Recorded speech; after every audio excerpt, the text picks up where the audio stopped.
I wanted to ask you about Gonzalo García. I know you've talked a lot about him after the match. Is it hard to bench a player who's on such a scoring streak, who lives for goals, when there's a world-class player like Mbappe in his position? Do you imagine them playing together? I'm not thinking about tomorrow's preparations just yet. Today's focus is more about evaluating this match. And of course, I'm happy for Gonzalo, but really for the whole team. I think we grew into the game, started slowly but improved over time. It's the first match of the knockout stage. These players are very experienced in playing these kinds of games, but not at the beginning of this new era. So now we can start feeling out what we need, what we'll have to improve, what we did well, what we corrected. We'll draw good conclusions from all of that, and I'm pleased with everyone. From the first half to the second half, aside from the obvious improvement in the team's play, there was a change that surprised us. The whole debate around Vinicius, moving him closer to the box, playing more centrally, but in the second half it felt like he was glued to the left wing, and his performance really improved. I don't know if it was coincidence, or if we're all forcing the idea of seeing him in the middle, but on the left he seems to have more flair, more edge. He's more of a hammer, seems to enjoy it more. What's your take? It depends on the game. I think he can do both roles. Today, for example, the second half was strong, but also the latter part of the first half, around the 25th minute, we started playing better in that final phase. The second half as well. The space was out wide. They were very compact in the middle, and when we insisted too much on attacking centrally with Vini, Gonzalo, or Jude, they won the ball and countered quickly. When Colo came on, they started opening up a bit more. So we changed a few things, gave the attack a bit more width, tried to stretch the pitch, and for that we needed Vini out wide. He read the positioning really well. I think he can play both inside and outside. It depends on what the match demands. Today we saw that by giving him that width and letting him cut in from outside, he contributed a lot. Just like last time, when he did well playing more centrally, he can handle both. Then again, depending on what the opponent does, you adapt. We thought the rain might cause them to press more aggressively, like they had been doing, but they actually dropped deeper. So the space ended up being more on the outside than in the middle. We already knew from your previous team that you like to be very hands-on with your players. Here at Madrid, it seems that's still very much the case. Right now, at this point in the season, and with a new club, is constant communication with your players the most important thing? Yeah, I think I mentioned that yesterday. With limited time, the goal is to be as efficient as possible, to do a lot with very little. We haven't been together long, but we're already competing for big things. From what we expected to what was actually happening out there, we needed to adjust a few things. The players understood that well. We had too many people staying deep, so instead of building out from the back with 3, we did it with 2. That helped us push up and prevent them from breaking forward as much. We started playing more in their half, and we had to be patient and let the game mature. In the second half, even though we didn't score that second goal to give us a bit more breathing room, this is Juve, this is knockout football. You have to know how to grit your teeth and do your job. Today, that meant holding firm until the end, and I'm happy with that too. What does it mean for a coach to have a player like Federico Valverde? He was named MVP today, but because he played an incredible match, what does he mean to you? Well, he makes my life a whole lot easier.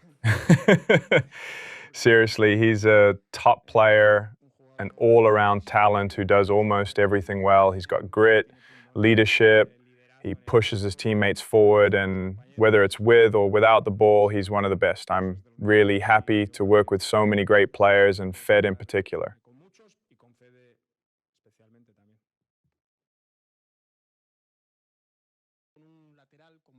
When you played for Real Madrid, you shared the left flank with Marcelo. He was arguably the best in the world at attacking from midfield forward, but teams always tried to exploit the space behind him. You saw that firsthand. Is this a similar situation with Trent Alexander-Arnold? He offers a lot going forward. Like today, his assist to Gonzalo was fantastic, but he struggled a bit defensively in the first half. Teams found space behind him. As a coach, how do you find that balance so the team can benefit from his offensive contribution without suffering as much defensively? Yes, they did get the upper hand a bit there, especially with Gildas floating in that in-between zone and Arda involved too. We weren't well balanced at times and didn't support Trent enough. He was stuck not knowing whether to step up or stay back, and we need to improve that. He's still adjusting. These things take time, but I trust Trent. We're going to have a reliable fullback there. Once Karba is back, that'll also help. But like I've said before, it starts with the collective. Improving the team will improve the individual, not the other way around. First, we need to figure out how to resolve things as a unit so that in individual duels like Trent's, the help and structure are there. Considering what Kylian has gone through and what you saw today, do you think he's got the rhythm back? I'm not asking if you're going to play him, but is he ready to be available for the quarterfinals? I think he's going to be better with each passing day, and by the time we get to the quarterfinals, which is Saturday in 3 or 4 days, he'll be in better shape. So we'll just keep monitoring him, talking to him. I speak with him every day to see how he's feeling, and I think he'll be much better by the time the quarterfinals come.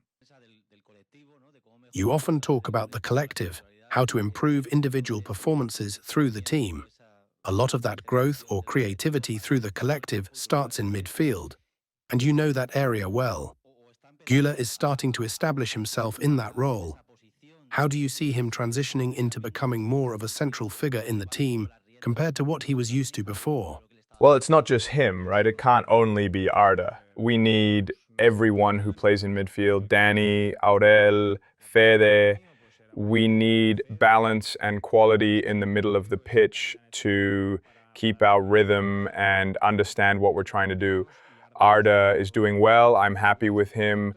But you can't organize a team at this level with just one player, not in today's football. We're on the right path to strengthening that part of the pitch, but it's a shared responsibility. It's been 4 matches, and you've only conceded 2 goals. Defense was a big concern at the end of last season. What have you done to improve that?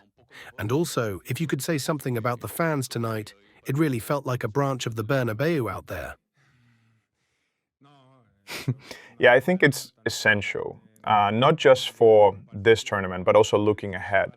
Defensive solidity and discipline are key. Everyone needs to know their role, and everyone has to contribute. That's something we've tried to instill since the beginning. The players are eager and showing great attitude. That, to me, is crucial. They're really open to learning new ideas from the new staff that came in from Germany. And we're happy, of course, everywhere we go, we feel the support from the Madrid fans last week in Charlotte and Philadelphia and now back in Miami. That's what we want, for people to enjoy watching their team and to keep supporting us. Today, their support was really important, and we're glad we could give them a win. Tonight's game will decide your next opponent, either Borussia Dortmund or Monterrey. Are you the kind of coach who watches these games closely, or do you wait until the opponent is confirmed? You know Dortmund well, and if it's them, we could have a Bellingham brothers matchup. With Monterrey, we'd see Sergio Ramos and Sergio Canales, both with Real Madrid history. Yes, I'll be watching, but honestly, preferences don't really matter. Whatever happens, happens, and whoever we get will be the right opponent. And yes, I know both teams well. I know Dortmund very well. We've played them a lot, and with Nico, well, they finished the season really strong and have kept that going. Rayados, I've seen them too. I know their coach well. He was actually my coach at Bayern Munich, and I know their players. They change systems from match to match. So we'll be paying attention. But whichever team we face in the quarterfinals, they'll be a good side, and we'll try to be ready.